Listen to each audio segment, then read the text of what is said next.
So we got Flying Robot Duck saying Islamists and the woke share a hatred of the West, but their visions for what comes after they bring down the West are very different. I guess I could agree. Unless the woke have to adhere to what Islamists see as their vision for the West because they might not want to be labeled Islamophobic.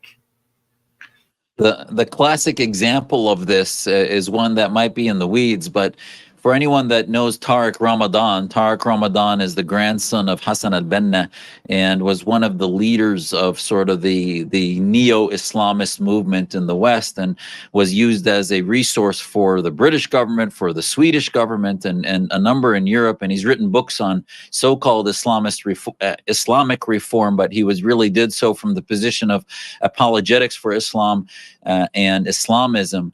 And Tariq Ramadan then spent years in a French prison a few years ago as he was accused of multiple examples of rape and other things.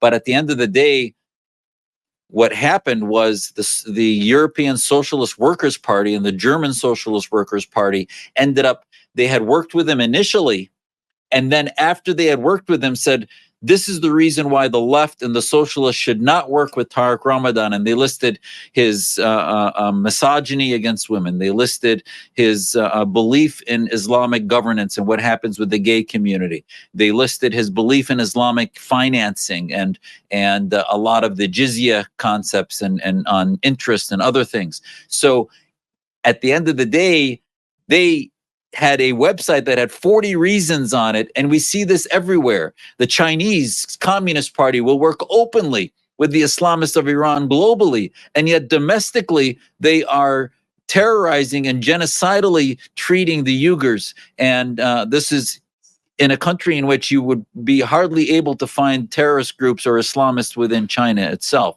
So this is an issue, is that they have a common enemy in a Machiavellian kind of way, if you will, where the ends justifies the means of their partnership, if you will. But at the end of the day, they share nothing in common. They don't share national identity. They don't share the inspiration of their collectivism. The Islamist collectivism is based in faith identity. The socialists, far left progressivist collectivism is based in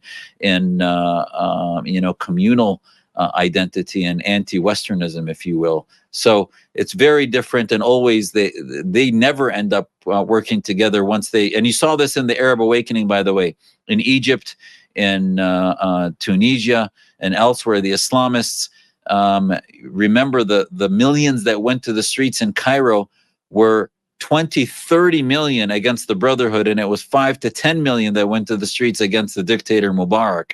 So it was even much worse once they realized what the Islamists are going to do when they get into power.